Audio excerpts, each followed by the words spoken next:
Bonsoir, bonsoir à tous. Nous sommes très heureux de vous savoir nombreux derrière vos écrans. Nous sommes aussi heureux de pouvoir vivre ce temps ensemble. Nous allons pouvoir louer le Seigneur, mais aussi entendre la parole de Dieu. Parce que nous croyons que vraiment les temps que nous vivons, c'est des temps d'intimité avec notre Seigneur. Et vraiment, je vous laisse ce temps. Prenons tous ensemble le temps de louer le Seigneur ensemble avec Aline et Jérémie qui vont nous conduire dans ce temps de louange. Et ensuite, nous allons écouter la parole de Dieu. Que le Seigneur vous bénisse et à tout de suite.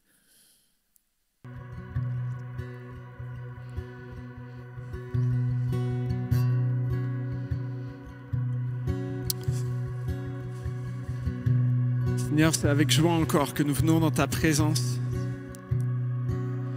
sachant que nous sommes rassemblés, frères et sœurs, dans nos demeures, mais rassemblés, unis d'un même esprit, les yeux tournés vers toi.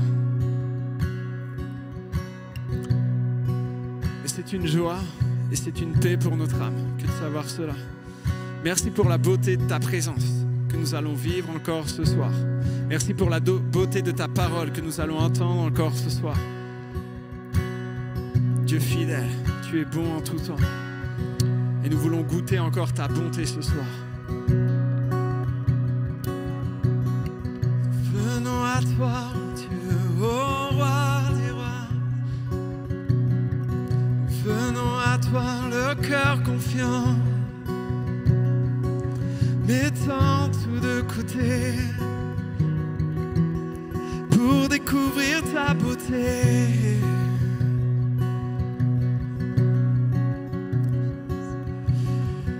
Je viens dans ta présence, Seigneur de l'univers. Rien n'a plus d'importance, rien n'a plus de valeur. Je viens chercher ton cœur. Je ne désire rien d'autre, trouver ta volonté, me tenir prosterné en chantant tes louanges.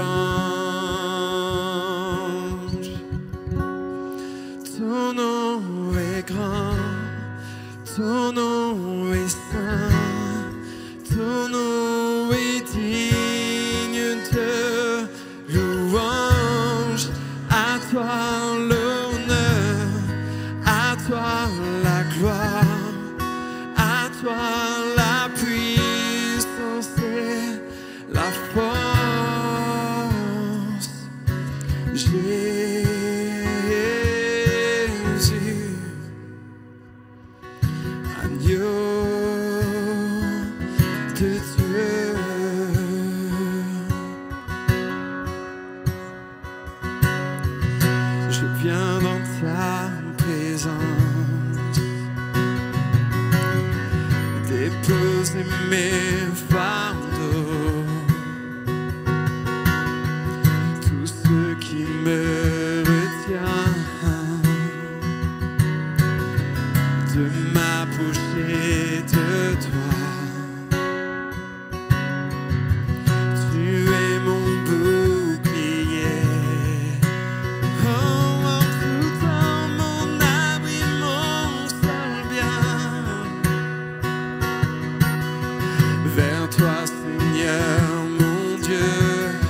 je viens devant toi,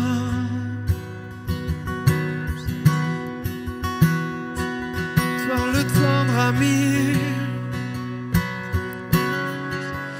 celui en qui je peux me confier, mon roc et ma défense, ma forteresse, mon abri dans le danger, mon rocher inébranlable, celui en qui je vis, je viens vers toi.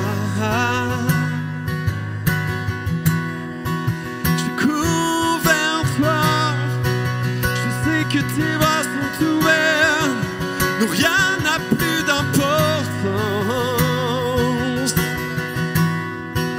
Je fixe mes yeux dans ton regard, mon cœur contre ton cœur, non rien n'a plus d'importance. Quand je viens dans ta présence,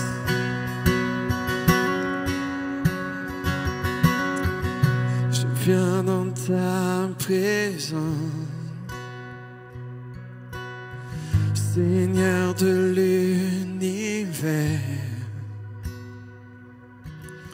Rien n'a plus d'importance,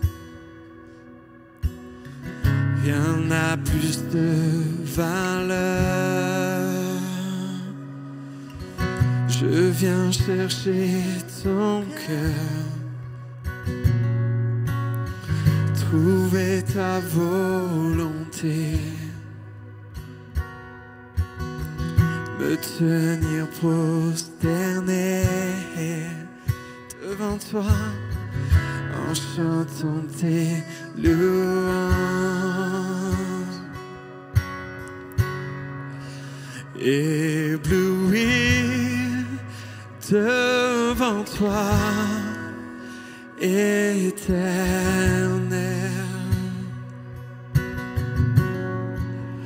ébahi par l'amour de ton ciel. Je suis là à tes pieds, et je viens t'adorer. Je désire habiter près de toi.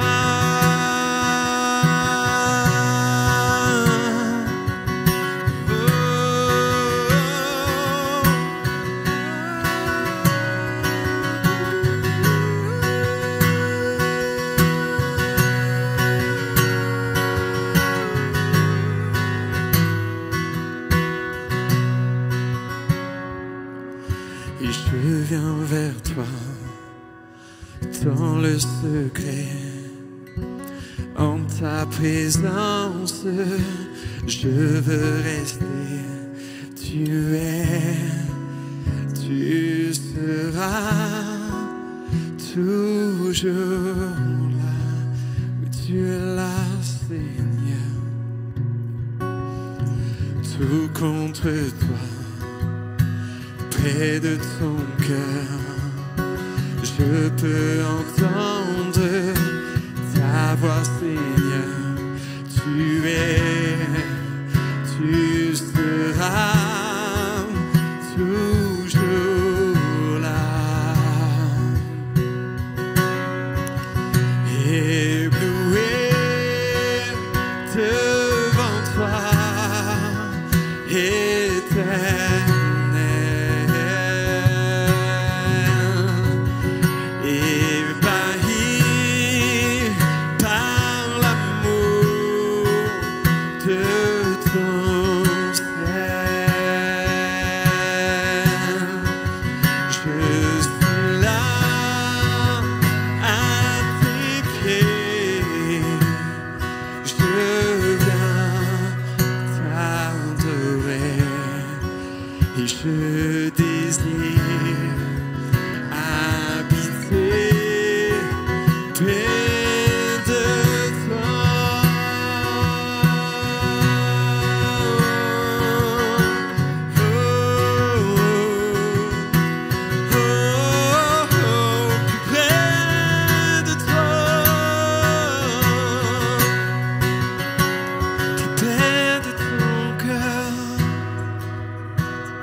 instant, à chaque saison. Même quand le ciel semble bouché, tu es là au-dessus des nuages et tu règnes.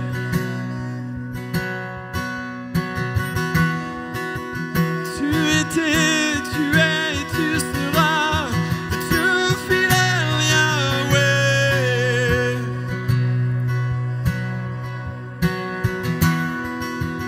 Lumière plus vraie que le soleil, tu règnes à jamais.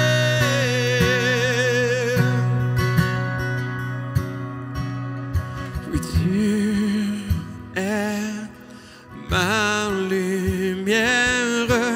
En toi, j'ai un Père. Reçois ma prière.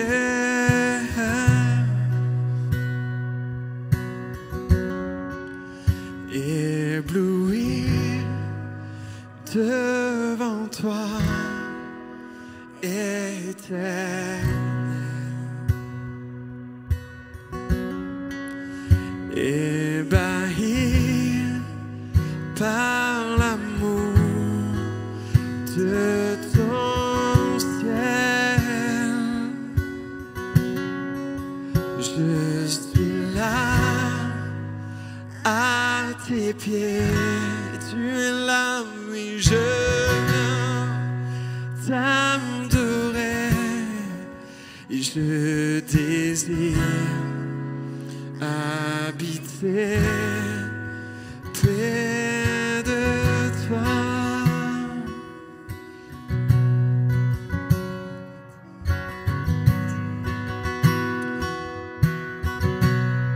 Car un jour dans tes parvis vaut mieux que mille ailleurs.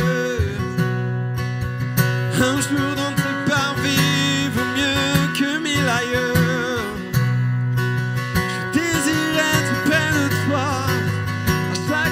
À chaque saison,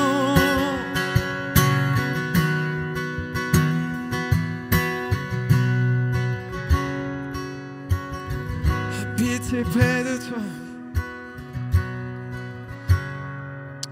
Oh Seigneur, quelle grâce tu nous donnes de pouvoir habiter près de toi, habiter dans ta maison. Et quelle grâce tu viens habiter en nous. Tu viens habiter en nous par ton esprit. Ta parole nous dit que nous sommes l'habitation de ton esprit, pas de n'importe quel esprit, mais de l'esprit du Dieu vivant. Quelle grâce! Combien avant toi Jésus aurait désiré, aurait pu, même David qui disait j'aimerais habiter dans ta maison, aurait-il pu imaginer qu'un jour tu viennes toi faire de nous ta maison? Quelle grâce, quelle grâce. Seigneur, nous avons faim et soif de toi et nous voulons plus de toi. Oui, nous sommes ta maison, nous sommes ton temple. Nous te disons encore ce soir, viens et prends plus de place. Dans ta grâce, viens et prends plus de place. Seigneur Jésus, viens Seigneur. Seigneur, je sens que tu es là. Viens, Esprit Saint, inonder mon cœur. Viens remplir ma vie.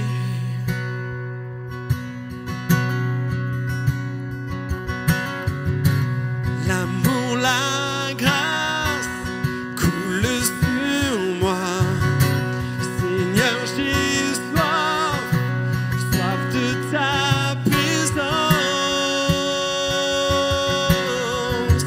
Viens remplir ma vie. Seigneur, je sens que tu es là. Seigneur, je sens que tu es là. Viens, Esprit Saint, inonder mon cœur. Viens remplir ma vie.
te désire.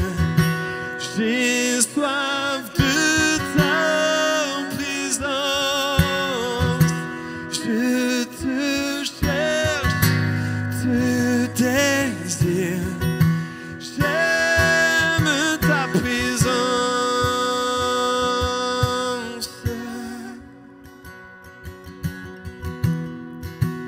J'aime ta présence. J'aime ta présence. Oh, j'aime ta présence, oh Père. Oh, wow.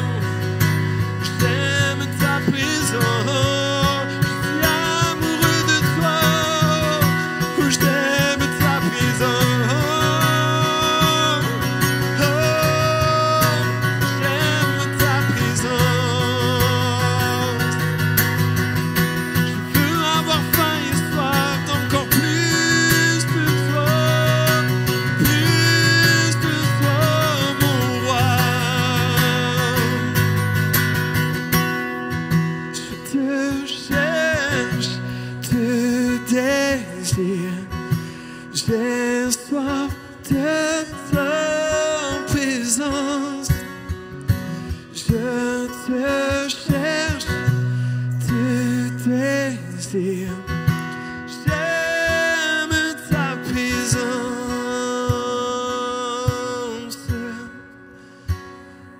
Oh.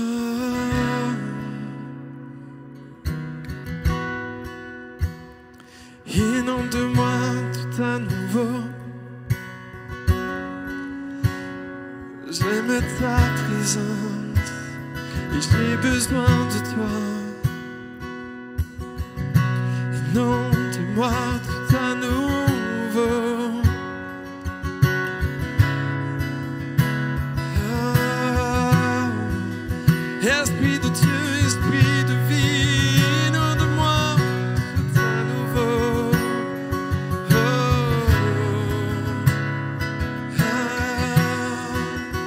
Alléluia.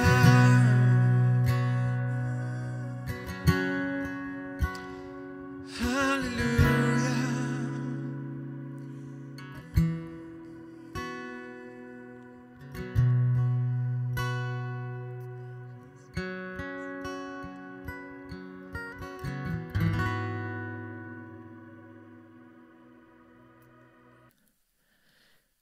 Merci beaucoup Jérémy, merci beaucoup Aline pour ce temps de louange et j'espère que vous avez aussi apprécié ce moment. Ça a permis de vous connecter au Seigneur, connecter au royaume de Dieu. Et j'aimerais, avant d'aller plus loin, vraiment souhaiter à chacun de vous, à tous ceux et celles à qui j'ai pas pu souhaiter une bonne année 2021. Vraiment, je veux vous souhaiter une très très bonne année. Dans la paix du Seigneur, une année vraiment avec vraiment toutes les grâces de Dieu. Et comme je l'ai déjà dit la semaine dernière, vraiment, je crois que l'année qui est devant nous, c'est une année particulière dans laquelle nous aurons besoin de la plénitude de l'Esprit de Dieu. Et pour ceux à qui j'ai pu souhaiter, c'est souvent ce que j'ai mis dans mon petit message, que cette année soit une année remplie, débordante de l'Esprit de Dieu. Et je crois que plus on est rempli de l'Esprit de Dieu, plus vraiment on va vivre les réalités du fruit de l'Esprit. Et on n'aura plus besoin de souhaiter toutes ces choses, la joie, la paix, toutes ces choses, parce qu'un homme, une femme qui est rempli de l'Esprit de Dieu, c'est un homme qui manifeste le fruit de l'Esprit. Et comme Galates chapitre 5, verset 22 le dit, « Mais le fruit de l'Esprit, c'est l'amour, la joie, la paix, la patience, l'amabilité, la bonté, la fidélité, la douceur, la maîtrise de soi. La loi ne condamne certes pas de telles choses. » Et ce soir, j'aimerais aborder un thème très simple. Je vais certainement dire des choses que vous avez déjà entendues et qui ne seront pas extraordinaires, mais me semblent importantes d'être rappelées, surtout dans la période dans laquelle nous sommes. Et je crois que le Saint-Esprit sera encore plus important, la présence du Saint-Esprit, la vie de l'Esprit sera encore plus importante dans cette année dans laquelle nous sommes rentrés maintenant. Et j'aimerais simplement qu'on aborde un thème qui parle des saisons de notre vie. Les saisons de notre vie. Nous connaissons tous les saisons. En Europe, en tout cas, en Occident, nous avons au moins 4 saisons. L'été, l'automne, l'hiver, le printemps. Et après, dans d'autres coins de la vie, du monde, pardon, nous avons une saison sèche, nous avons une saison pluvieuse. Et je veux simplement, pour que mon propos ne soit pas mal compris, et que ce soit en tout cas compréhensible par tout le monde et dans tous les coins, je vais peut-être résumer les saisons de nos vies en 2 groupes. Je parlerai du désert et de l'oasis. Parce que là, ça concerne tout le monde. Qu'on soit dans l'hémisphère sud où il n'y a pas d'hiver d'une manière générale, ou qu'on soit dans l'hémisphère nord où il y a l'hiver. Mais quand on parle de désert et on parle de l'oasis, ça concerne tout le monde. La première chose que j'aimerais vraiment attirer notre attention, c'est que la vie de chaque être vivant, chrétien ou pas, est jalonnée de saisons. Qu'on soit chrétien ou pas, toute notre vie est jalonnée de saisons. Et il me semble très important pour nous d'intégrer que ces saisons sont déjà dans la préscience de Dieu. Ce ne sont pas des choses qui viennent comme surprendre Dieu. C'est des choses que Dieu connaît et mieux encore, c'est des choses que Dieu maîtrise. Les saisons de notre vie. Dieu les connaît, Dieu les maîtrise. Pourquoi? Parce qu'il est le maître du temps et le maître des circonstances. Et j'aimerais faire une première remarque. La première remarque est que toutes les saisons que nous pouvons connaître, que ce soit la saison de pluie, que ce soit la saison sèche, ou alors que ce soit l'hiver, l'été, l'automne, le printemps, sont des saisons qui se suivent et qui se ressemblent plus ou moins. Alors on peut avoir un hiver un peu plus rude qu'un autre, mais on sait à peu près à quelle période nous sommes en hiver. On sait à peu près à quelle période nous rentrons en été. Donc c'est des saisons qui se suivent avec des durées plus ou moins les mêmes. Mais les saisons dont je veux faire allusion ici et dont la parole de Dieu nous parle ne sont pas des saisons qui se suivent et qui se répètent de la même manière. Mieux encore, elles n'ont pas la même durée. Et c'est de ces saisons-là que j'aimerais parler ce soir. Et je crois que chacun d'entre nous, que vous soyez chrétien ou pas d'ailleurs, vous pouvez les identifier dans votre vie. Vous pouvez identifier toutes ces saisons dans votre vie. Ça, c'est la première remarque que j'aimerais faire. Et le premier point, c'est simplement de noter que toutes les saisons que nous connaissons, toutes les saisons que nous traversons, nous devons les accepter. C'est la première chose et il me semble importante. Nous devons accepter chaque saison par laquelle Dieu nous fait passer. Et les accepter, ce n'est pas de les vivre d'une manière forcée. Les accepter, ce n'est pas de les vivre comme si on était contraint. Il faut qu'on accepte pleinement parce que dans chaque saison, Dieu fait une œuvre dans nos vies. Dieu se sert de chaque saison pour faire son œuvre dans notre vie, pour travailler quelque chose en nous, pour nous apprendre, pour nous enseigner. Si on n'accepte pas les saisons par lesquelles nous traversons, il va être difficile pour nous d'entendre la voix de Dieu. Il va être compliqué pour nous d'entendre l'enseignement que Dieu veut nous donner au travers de la saison dans laquelle nous sommes. Dieu s'est souvent servi, oui c'est vrai, s'est souvent servi du désert pour parler à son peuple, pour enseigner à son peuple. Dieu s'est souvent servi du désert. Ces moments où on a l'impression que tout est fermé, le ciel se ferme sur notre tête. On a l'impression que tout est sombre. Pour les Européens, comme si on était en plein hiver et un hiver rude. Oui, Dieu se sert parfois de ces saisons, de cette saison, l'hiver, Dieu se sert de ces moments pour parler, pour la simple raison que dans cette période, dans ce moment, nous avons le cœur disposé à l'entendre. Mais il me semble que Dieu ne se limite pas seulement à nous parler pendant l'hiver ou alors dans le désert. Dieu nous parle quelle que soit la saison dans laquelle nous sommes. Dieu nous parle régulièrement, constamment. Dieu nous parle même lorsque nous sommes dans le printemps de notre vie, alors que tout marche bien, alors que nous sommes dans la réussite, dans le succès, dans toutes nos entreprises. Dieu continue à nous parler. Mais il me semble que le problème se situe au niveau de notre écoute. Qu'est-ce qui va faire qu'à un moment donné, nous allons pouvoir entendre la voix de Dieu? Qu'est-ce qui va faire qu'à un moment donné, nous allons pouvoir entendre l'enseignement que Dieu veut nous communiquer dans ce temps de désert? Comme je l'ai dit précédemment, le premier élément, c'est d'accepter pleinement le temps qu'on vit, la saison dans laquelle nous vivons, sans être dans la colère, sans être dans la revendication, sans tomber dans l'amertume. Parce que ces éléments empêchent notre cœur d'entendre la voix de Dieu.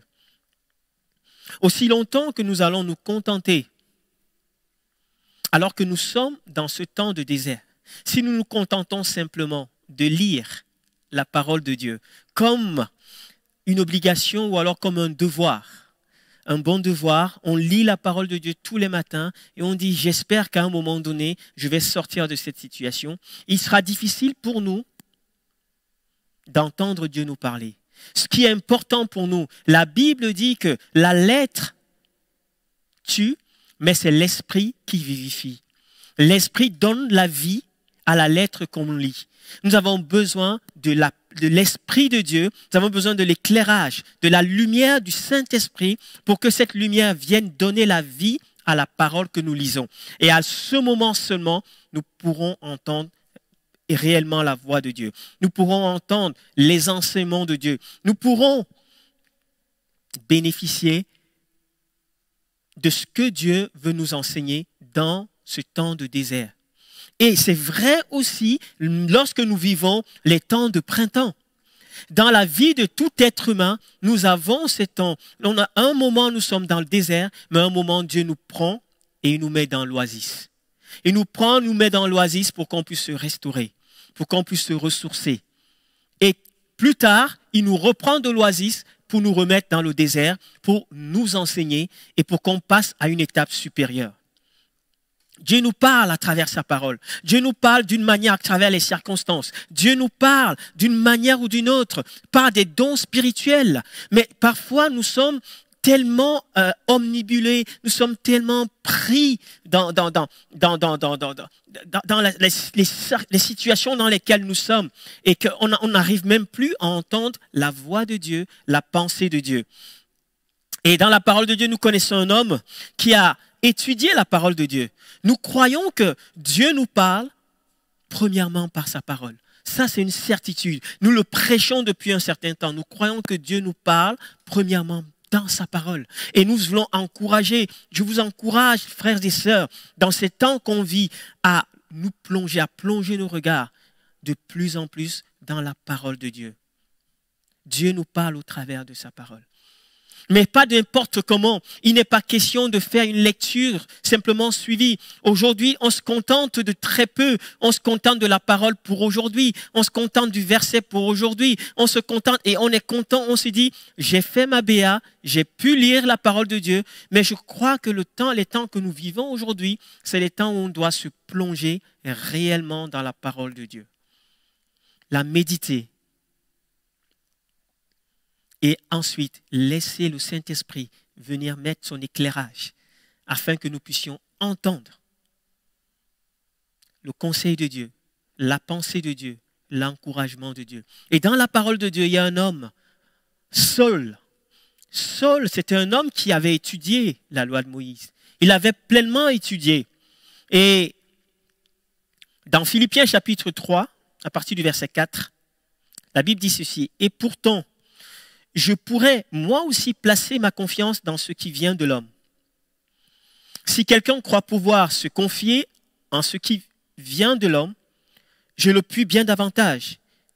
J'ai été circoncis le 8e jour. Je suis israélite de naissance, de la tribu de Benjamin, de pur sang hébreu. Pour ce qui concerne le respect de la loi, je faisais partie des pharisiens. Quant à mon zèle, il m'a conduit à persécuter l'Église.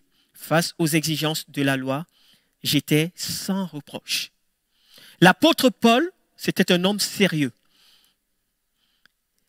Il connaissait les Écritures, il connaissait la Torah. Il savait, il avait fait de la mise en pratique de cette Torah un cheval de bataille. L'apôtre Paul n'était pas un homme qui plaisantait avec la parole de Dieu. Puisque quand il la lisait, il s'efforçait de la mettre en pratique. Et il allait persécuter tous ceux qui avaient une nouvelle doctrine, les chrétiens. Mais on voit bien, malheureusement, le fruit d'une parole qui n'a pas été éclairée par l'Esprit de Dieu. Le fruit de la mise en pratique de la parole de Paul était un fruit qui n'était pas un fruit à la gloire de Dieu. On le voit dans Actes chapitre 9, verset 1. Quant à Saul, il respirait toujours la menace et le meurtre contre les disciples du Seigneur. Il se rendit chez le grand prêtre et lui demanda des lettres pour les synagogues de Damas afin de pouvoir arrêter et amener à Jérusalem les partisans de cet enseignement qu'il trouverait, hommes ou femmes. Comme il était en chemin et qu'il approchait de Damas, tout à coup, une lumière qui venait du ciel resplendit autour de lui. Il tomba par terre et entendit une voix lui dire « Saul, Saul, pourquoi me persécutes-tu » Il répondit « Qui es-tu, Seigneur » Et le Seigneur dit « Moi, je suis Jésus, celui que tu persécutes. Lève-toi, entre dans la ville et on te dira ce que tu dois faire. » Les hommes qui l'accompagnaient s'arrêtèrent, muets de stupeur. Ils entendaient bien la voix, mais ils ne voyaient personne. Saul se releva de terre. Malgré ses yeux ouverts, il ne voyait rien. On le prit par la main pour le conduire à Damas. Il resta 3 jours sans voir et il ne mangea ni ne but rien. Or, il y avait à Damas un disciple du nom d'Ananias. Le Seigneur lui dit dans une vision, « Ananias !» Il répondit, « Me voici, Seigneur. » Le Seigneur lui dit alors, « Lève-toi, va dans la rue qu'on appelle la droite, et dans la maison de Judas, demande un dénommé Saul de Tarse. » En effet, il prit et il a vu en vision un homme appelé Ananias entrer et poser les mains sur lui afin qu'il retrouve la vue. Il a fallu que Saul, qui est devenu Paul plus tard, que cet homme persécuteur de l'Église fasse une rencontre personnelle avec Christ, qu'il fasse une rencontre personnelle avec Jésus, pour que le fruit de sa mise en pratique de la parole de Dieu, plus tard, porte de fruits qui glorifient Dieu. Oui, mon ami, j'ai envie de t'encourager. Peut-être que tu lis la parole de Dieu parce qu'on t'a dit il faut lire la parole de Dieu. On t'a dit qu'il faut étudier la parole de Dieu. Et alors que tu traverses parfois les moments de désert, tu es là, tu lis, tu essaies d'écouter des prédications, tu vas d'une prédication à une autre. Mais la question que je veux te poser ce soir, est-ce que tu as fait une véritable rencontre avec Jésus-Christ?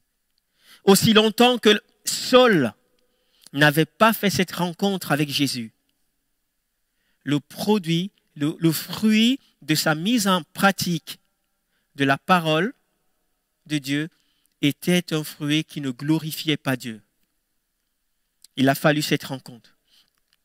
Et alors que Paul avait rencontré Jésus, Paul était dans une phase, j'ai envie de dire que Paul était dans le printemps de sa vie.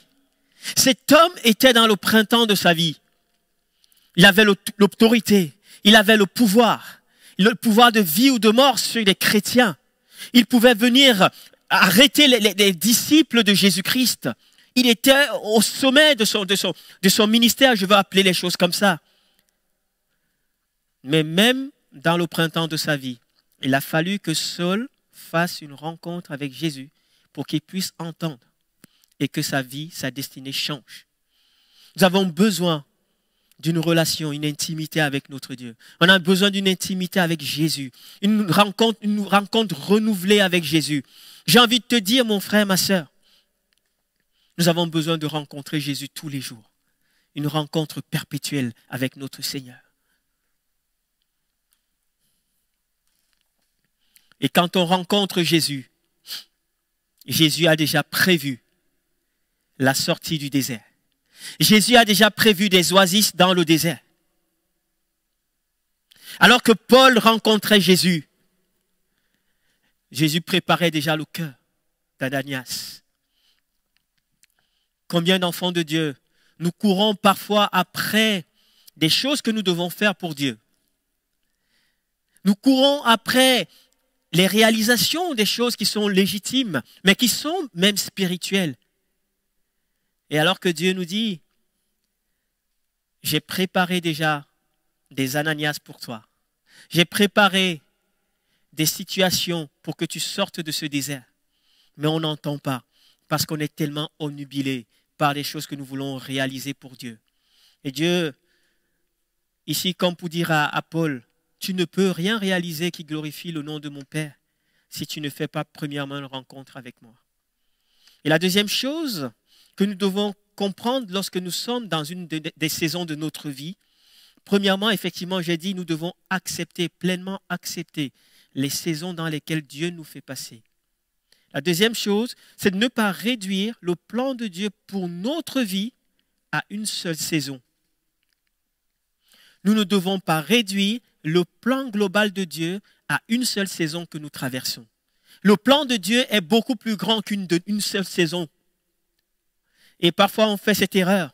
Alors qu'on traverse des moments difficiles, alors qu'on traverse des moments compliqués, on finit par réduire le plan de Dieu à cette saison.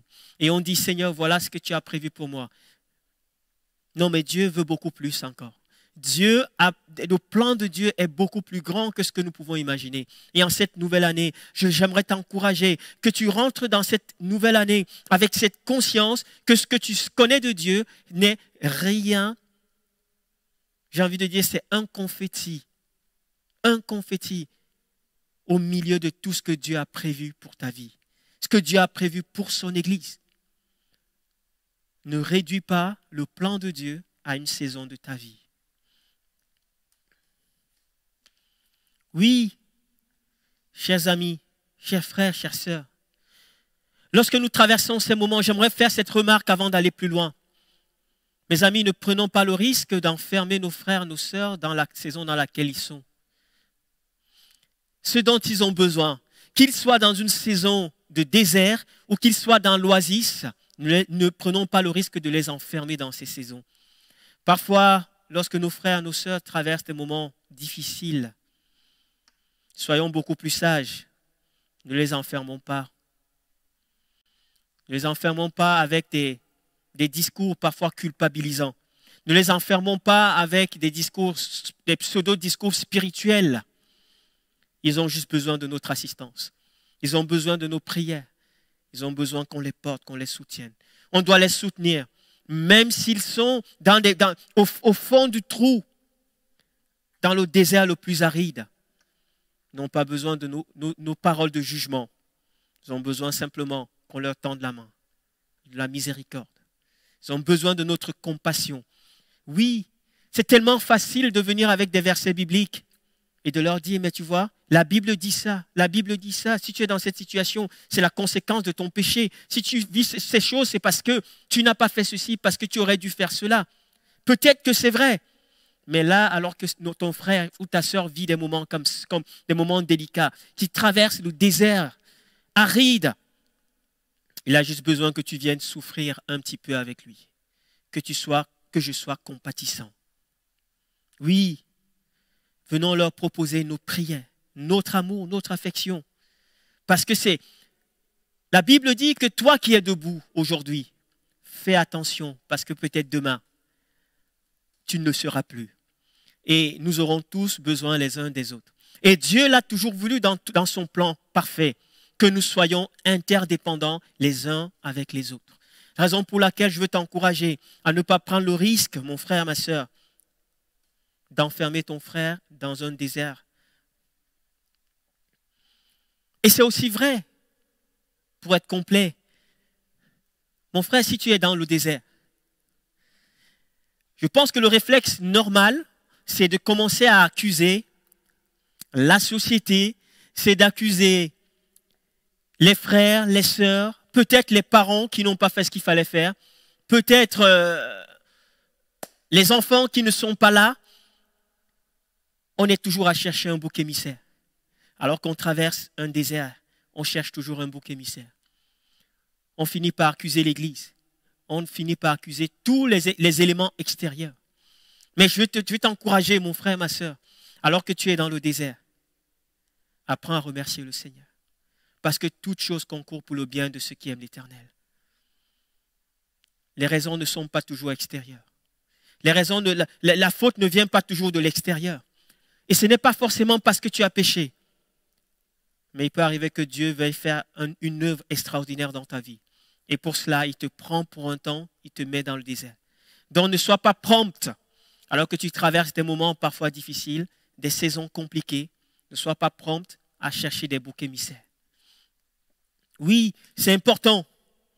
Dieu est au contrôle de tout. Dieu contrôle nos vies. Dieu contrôle le temps, parce que lui, il est en dehors du temps. Vous savez, il y a cette histoire qui est excellente dans la parole de Dieu. L'histoire d'Agar et de son fils Ismaël. Alors que, c'est dans le livre de la Genèse, alors que Sarah vient de la chasser de la maison, Abraham va lui donner un peu de pain, un peu d'eau, et elle va partir dans le désert. Et aussi longtemps qu'il y avait de quoi manger, il n'y avait pas de problème. Écoutez bien le texte au verset 17, il dit ceci. Dieu entendit les cris de l'enfant. L'ange de Dieu appela Agar depuis le ciel et lui dit, « Qu'as-tu, Agar? N'aie pas peur, car Dieu a entendu les cris de l'enfant là où il se trouve. Lève-toi, relève l'enfant et tiens-le par la main, car je ferai de lui une grande nation. » Dieu lui ouvrit les yeux et elle vit un puits. Elle alla remplir d'outres d'eau et donna à boire à l'enfant. Aussi longtemps qu'Agar avait du pain et de l'eau, ses yeux étaient obscurcis. Elle ne pouvait pas voir le puits qui était à quelques centaines de mètres. Et parfois, il en est de même pour nous. Lorsqu'on traverse les saisons difficiles, ou même lorsqu'on traverse les saisons de bénédiction, de grâce, nous sommes tellement focalisés sur les éléments qui nous entourent qu'on n'est même plus prêt à entendre la voix de Dieu. Mais vous voyez à quel moment Agar a entendu Dieu. Parce que Agar, il n'y avait plus de pain, il n'y avait plus d'eau. Et là, elle a crié à Dieu. L'enfant s'est mis à pleurer. Et parfois, Dieu veut simplement qu'on appelle après lui, qu'on crie après lui. Pas après les hommes, qu'on n'en veuille pas aux hommes, qu'on ne s'attende pas aux hommes, mais qu'on s'attende à Dieu. Lui seul est capable de faire l'impossible. Alors qu'Agar criait, l'ange entend la voix de l'enfant et lui dit, maintenant, lève-toi, prends courage, prends la main de l'enfant. Il y a toujours quelque chose qui nous amène à nous lever. Lève-toi et prends la main de l'enfant. Et Agar s'est levée parce qu'il n'y avait plus rien. Et parfois, Dieu va se servir du désert pour manifester sa gloire. Je ne sais pas de quoi sommes-nous riches aujourd'hui. Je ne sais pas qu'est-ce qui focalise toute notre attention. Je ne sais pas qu'est-ce qui mobilise toute notre énergie aujourd'hui. Mais viendra peut-être le temps où Dieu va dire toutes ces choses, je vais permettre qu'elles puissent tarir. Parce que maintenant, je veux que ma gloire éclate. Mon frère, ma sœur, j'ai envie de te dire que le désert dans lequel tu es aujourd'hui regorge d'une diversité d'oasis. La situation dans laquelle tu es aujourd'hui regorge d'une diversité, d'une multitude de solutions. Mais la question que j'aimerais te poser, est-ce que tu as la force et le courage? Est-ce que tu oses appeler à Dieu? Est-ce que tu oses te tourner vers Dieu? Lorsque Agar s'est tournée vers Dieu, elle a crié, son fils a crié. La Bible dit que Dieu a entendu le cri de l'enfant. Et il lui a dit, regarde, juste à côté. Et parfois on passe à côté des oasis alors qu'on est dans le désert. On ne les voit pas parce qu'on est tellement focalisé sur notre misère. On est focalisé sur notre situation.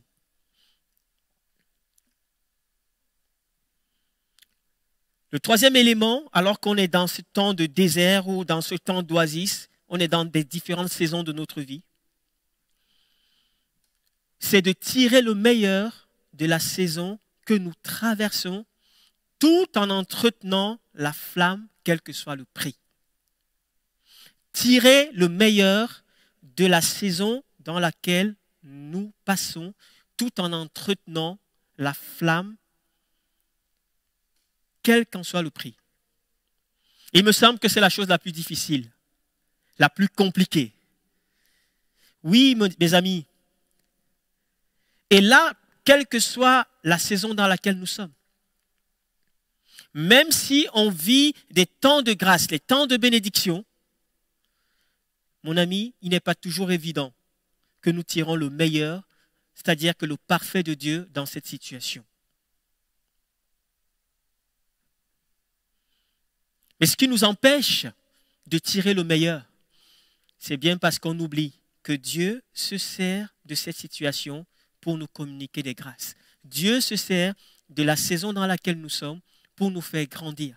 Dieu se sert de la saison dans laquelle nous sommes pour glorifier son nom. N'oublions pas que le projet de Dieu est parfait et complet pour sa gloire. Tout est à propos de lui. Tout est à propos de notre Seigneur. Ce n'est pas à propos de nous. Et parfois, on se trompe tellement. Inconsciemment, on se met en travers la volonté de Dieu. Oui, arriver à tirer le meilleur de la saison dans laquelle nous sommes. Mon frère, peut-être que tu es dans une saison compliquée. Et alors que je dis ces paroles, c'est difficile pour toi. Et là, tu te dis, mais comment le pasteur, comment peut-il me demander, comment Thierry peut-il me demander de tirer le meilleur de la situation dans laquelle je suis? C'est pas possible. C'est pas possible que je puisse tirer le meilleur de la situation dans laquelle je suis. Mais il n'y a rien, il n'y a rien de bon là aujourd'hui. Il n'y a rien de bon qui se passe. Il n'y a pas très longtemps de cela, j'ai un frère dans l'église, frère vraiment qui aime le Seigneur de tout son cœur. Mais il venait d'être frappé dans sa famille d'un proche qui venait de décéder d'une manière brutale, très jeune. Et alors que j'essayais de l'encourager par téléphone, par message, et il m'a juste envoyé à un moment donné ce message. Je n'arrive pas à voir la gloire de Dieu dans le départ de l'être cher qui vient de partir.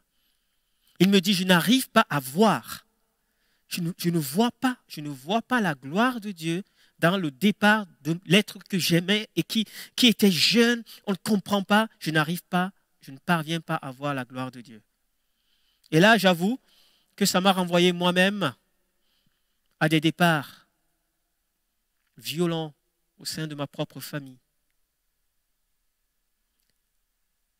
Et je me suis posé les questions. Quelque temps après, j'étais comme perturbé par cette question. Je n'avais pas de réponse. Je n'avais pas de réponse pour mon frère. Je suis resté un moment perturbé par cette question. Je suis placé devant Dieu. Je me suis dit, j'ai demandé à Dieu, mais qu'est-ce que je peux répondre? Mais Seigneur, non seulement répondre à mon frère, mais pour ma propre vie. Aujourd'hui, je ne peux pas dire que j'ai vu ta gloire. J'étais sincère. Mais alors que j'étais dans ce temps de prière, j'entendais vraiment comme si le Saint-Esprit, comme quelqu'un qui me disait, mais Thierry, qu'est-ce qu'il en est de ces hommes et de ces femmes qu'on appelle aujourd'hui les héros de la foi? Et là, j'ai pris ma Bible. Je suis allé dans Hébreux chapitre 11. Hébreux chapitre 11, j'ai lu le vers à partir du verset 13. C'est dans la foi qu'ils sont tous morts, sans avoir reçu les biens promis. Mais ils les ont vus et salués de loin. Ils les ont reconnus, et ils ont reconnu qu'ils étaient étrangers et voyageurs sur la terre. Ceux qui parlent ainsi montrent qu'ils cherchent une patrie. S'ils avaient eu la nostalgie de celle qu'ils avaient quittée, ils auraient eu le temps d'y retourner. Mais en réalité, ils désirent une meilleure patrie, c'est-à-dire la patrie céleste. C'est pourquoi Dieu n'a pas honte d'être appelé leur Dieu, car il leur a préparé une cité. Le verset 35. Des femmes ont retrouvé leur mort par la résurrection, d'autres ont été torturées et n'ont pas accepté de délivrance afin d'obtenir une meilleure résurrection. D'autres encore ont subi les moqueries et le fouet, les chaînes et la prison. Ils ont été lapidés, sciés. Waouh! Ils sont morts tués par l'épée. Ils sont allés d'un endroit à l'autre, habillés de peau de brebis ou de chèvre, privés de tout, persécutés, maltraités, eux dont le monde n'était pas digne. Ces personnes, le monde n'était pas digne par rapport à eux, de les recevoir, de les contenir. Ils erraient dans les déserts et les montagnes, dans les grottes et les abris de la terre. Tout cela, bien qu'ayant reçu un bon témoignage, grâce à leur foi, n'ont pas obtenu ce qui leur était promis. Car Dieu avait en vue quelque chose de meilleur pour nous. Ainsi, il ne devrait pas parvenir sans nous à la perfection. Je vous assure, chers frères, quand j'ai lu ce texte, il y avait comme un apaisement dans mon cœur. Parfois, vous sentez qu'il y a comme une revendication qui vient. Mais là, j'ai été comme apaisé. Oui, j'ai été apaisé. Comment retrouver, comment tirer le meilleur d'une saison dans laquelle nous sommes en train de passer, si ce n'est par la foi. Oui, je disais que c'est la partie la plus compliquée, parce qu'on n'est plus dans le monde du naturel, on n'est plus dans la dimension du rationnel, on est dans la dimension du spirituel, on est dans la dimension de la foi. La foi, c'est ces choses, on est dans l'espérance, ces choses qu'on espère et la démonstration des choses qu'on ne voit pas. Oui, pour le monde, c'est une folie de dire que dans le désert, je peux me réjouir. Dans la perte d'un être cher, je bénis l'Éternel. Parce que c'est lui qui donne et c'est lui qui reprend. Que son nom soit glorifié. Oh, Job dira à son épouse dans Job chapitre 19 au verset 25, « Mais je sais que mon Rédempteur est vivant et qu'il se lèvera le dernier sur la terre. Quand ma peau sera détruite, il se lèvera. Quand je n'aurai plus de chair, je verrai Dieu. Je le verrai et il me sera favorable. Mes yeux le verront et non ceux d'un autre. Mon âme languit d'attente au-dedans de moi. » Oh, alléluia, quelle parole de foi. Alors que ma peau va se dessécher, va se détruire, mais je sais que mon Rédempteur se lèvera. Si on n'est pas dans cette dimension de foi, mes amis, on ne peut pas tirer le meilleur du désert. On n'est plus dans cette dimension où on marchande avec Dieu.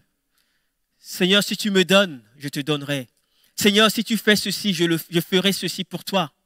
Non, là, dans cette dimension, on n'est plus. On est dans un rapport de foi, de ferme assurance. On est dans un rapport d'amour avec notre Seigneur. On est dans un rapport de confiance. On sait que coûte, notre Seigneur se lèvera pour nous. On sait que coûte, notre Rédempteur est vivant. Alléluia! C'est la foi qui nous permet de tirer le meilleur des saisons dans lesquelles nous sommes. C'est la foi qui nous permet de garder la flamme. Parce que les temps que nous vivons, la foi de plusieurs va défaillir. Le feu de plusieurs va s'éteindre. Aujourd'hui, ce feu qui était entretenu par la fréquentation des lieux de culte, malheureusement, avec les lieux de culte qui sont réduits, les restreints maintenant, la foi de plusieurs est en train de défaillir. Mes amis, j'ai envie de vous encourager. Quelles que soient les saisons dans lesquelles vous êtes aujourd'hui, sachez une chose, que votre Rédempteur est vivant. Sachez une chose, que les plans de votre Dieu sont les mêmes que vous soyez dans l'oasis, dans la bénédiction, dans le succès ou que vous soyez dans le désert.